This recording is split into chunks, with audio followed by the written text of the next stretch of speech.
হ্যাঁ। দাদা, সমকোট বাতিলের দাবিতে শিল্প ধর্মঘটের ডাক অল ইন্ডিয়া ইউনাইটেড ট্রেড ইউনিয়নের। ঠিক আছে, ইলেকশন আগে সবাই শক্তি পরীক্ষা করার চেষ্টা করছেন। আর দেখে নিন সবাই করে। বলছি, আলী ইমরান রামাজ ওরফে ভিক্টরকে সব দলত্যাগীদের ফেরার আহ্বান জানাচ্ছে ফরওয়ার্ড ব্লকের নেতৃত্ব। কংগ্রেসের সঙ্গে জোট হয়নি বলেই কি কংগ্রেস ভাঙার চেষ্টা বামেদের? দেখুন, বামেরা কি বললে না বললেন, আজ পশ্চিমবাংলায় তারা কোনো ফ্যাক্টর নন, বা মানুষ আর পিছনে তাকাতে চায় না। কারণ অস্তিত্ব রক্ষার ইলেকশনের আগে একটুখানি ক্যান্ডিডেট দেওয়া, নিজের পতাকাটা দেখানো, এর বেশি কিছু করতে পারবেন না। যেন পশ্চিমবাংলায় মানুষ পরিবর্তন চাইছেন। যারা টেস্টেড আর রিয়েক্টেড হয়ে গেছে তাদের দিকে কেউ তাকাবে না। ভারতীয় জনতা পার্টি এখানে বিকল্প সরকার দিয়ে সুশাসন দিতে পারে, সেটাই একটাই ফ্যাক্টর। তাকে একটুখানি ডিস্টার্ব করার জন্য বাকিরা সবাই কাজ করার চেষ্টা করছে। বলছি, বুধবার মানে গতকাল অভিষেক বন্দ্যোপাধ্যায় নির্মলা সীতারামনকে আক্রমণ করেছে এবং বেকুব বলেছে, এবং নির্মলা সীতারামন পাল্টা বলেছে বাংলায় একের পর এক ধর্ষণের ঘটনা টেনে তীব্র আক্রমণ করেছে তৃণমূলকে। পাল্টা তৃণমূলের তরফে সমাজ মাধ্যমে দু ধরনের ভারতের কথা উল্লেখ করে নির্মলা সীতারামনকে খোঁজা। দেখুন, এরা বিরোধীরা খালি টিএমসি নয়, বাকি পার্টিগুলো তো প্রায় শুয়ে পড়েছে। এবার এদের সুযোগ এসে গেছে, সময় এসে গেছে, মানুষ এদের শিক্ষা দেবে। নৈতিকভাবে কখনো জিততে পারবে না ওরা, প্রশাসনিকভাবে জিততে পারছে না, তাই ব্যক্তিগত আক্রমণ করা হচ্ছে। মাননীয় প্রধানমন্ত্রী, মাননীয় গৃহমন্ত্রী, আমাদের রাষ্ট্রীয় সভাপতি মাননীয় নাড্ডাজি, অন্যান্য মন্ত্রী, রাজ্যপাল, রাষ্ট্রপতি থেকে আরম্ভ করে এখন নির্মলাজিকে টার্গেট করার চেষ্টা হচ্ছে। একজন মহিলা হিসাবে তিনি যে কুশলতার সঙ্গে আর অর্থ বিভাগ সামলাচ্ছেন, সারা বিশ্বের কাছে এটা উদাহরণ। ওনারা কি বাজেট করেন, যেখানে ওনাদের বাজেট পাস করছেন আরেকজন, তৈরি করছেন আরেকজন। অমুক বলেছেন, মুখ্যমন্ত্রী বলেছেন, মুখ্যমন্ত্রী বলছেন বলে বাজেট পাস হয়। সে বাজেটটা কি, সেটা বাজেট না কি, নাকি বাজার করার নথি, সেটা তো বোঝা যায় না। যেন ওইখানে পৌঁছতে বুঝতে সময় লাগবে। ব্যক্তিগত আক্রমণ করে কোনো লাভ হবে না। ভারতবর্ষের মানুষ বিজেপি এবং তার যে মন্ত্রিমণ্ডল তাকে স্বীকার করেছে, আর বারবার সেটা বুঝিয়ে দিয়েছে। বলছি, বেলডাঙ্গা হিংসা মামলায় জোড়া ধাক্কা রাজ্যের। এনআইএ তদন্তে কেন্দ্রীয় বাহিনী মোতায়েনের সিদ্ধান্ত বহাল সুপ্রিম কোর্টের। কতটা চাপে রাজ্য? চাপটা আস্তে আস্তে বাড়ছে। যেরকম নাট বল্টু টাইট দেয় ধীরে ধীরে থ্রেডের উপরে, না পশ্চিমবাংলার ক্ষেত্রে সেটাই হচ্ছে, টাইট। যত এগোবে তত দেখবেন যে টাইটটা কিরকম কোন জায়গায় পৌঁছচ্ছে। কারণ এতদিন যে কুকর্ম করেছেন তার ফল ভোগ করতে হবে। দাদা, আজ উচ্চ মাধ্যমিক পরীক্ষা শুরু এবং তার মধ্যেই হুমায়ুনের আজ পদযাত্রা নদিয়া পলাশীপাড়া থেকে বাবরি মসজিদ পর্যন্ত নির্মাণ 22 কিলোমিটার এই পদযাত্রা। প্রথম তো সমস্ত হায়ার সেকেন্ডারি পরীক্ষার্থীদের আমি আর শুভেচ্ছা জানাবো। তারা ভালো পরীক্ষা দিন, জীবনে সফল হন।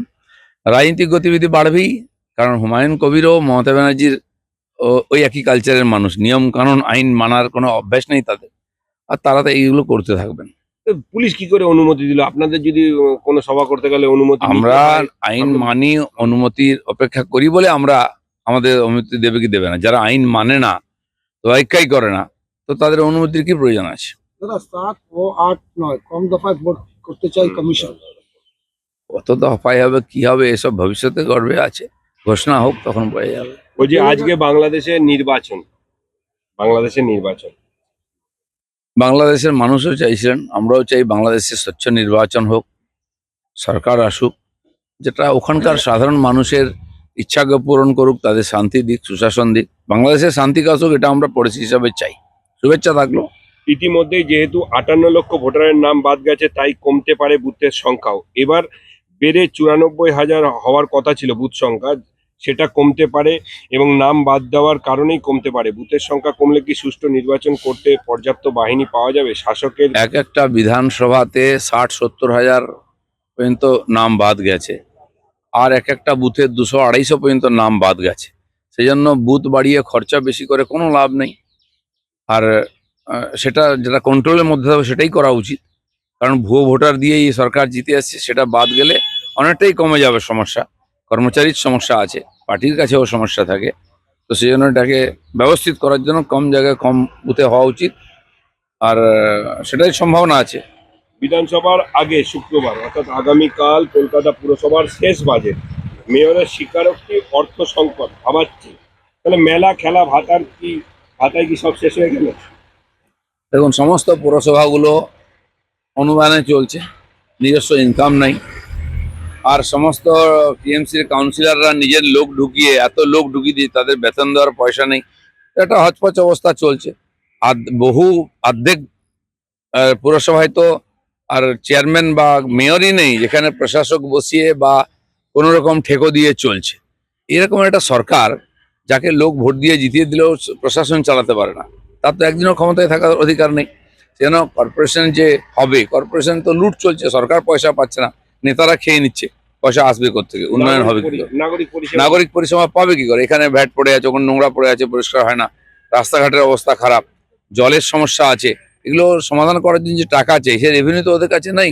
কোথাও বিশ্ব ব্যাংকে যাও, কোথাও কেন্দ্র সরকারের কাছে যাও, এভাবে তো চলতে পারে না। বাংলাদেশে আবার এক হিন্দু ব্যবসায়ী নিহত, খুন করা হলো। বাংলাদেশে হিংসা তো থামছেই না। সেই জন্য নির্বাচনের পরে যে সরকার আসবে, তার প্রথম দায়িত্ব হবে আইন শৃঙ্খলাকে প্রতিষ্ঠিত করে মানুষকে শান্তি দেওয়া। আমরা সেদিকেই তাকিয়ে আছি। দাদা, শেষ প্রশ্ন বলছি, এখানে এ রাজ্যে বাসের ফিটনেস মেয়াদ উত্তীর্ণ হয়ে গেছে, 250 থেকে 300 বাস নেই। এর মধ্যে মাধ্যমিক গেল এবং উচ্চ মাধ্যমিক। যে বাসের অ্যাক্সিডেন্ট হয় বা বাসে বসে থাকার মতো নয়, জল পড়ে ভেতরে বৃষ্টি হলে, তার কারণ ফিটনেস টেস্ট হয় না, পাস করে না। বাসের ফিটনেস ছেড়ে দিন, এই সরকারের ফিটনেস চলে গেছে, এক্সপায়ারি হয়ে গেছে, বাস নিয়ে কি করবেন?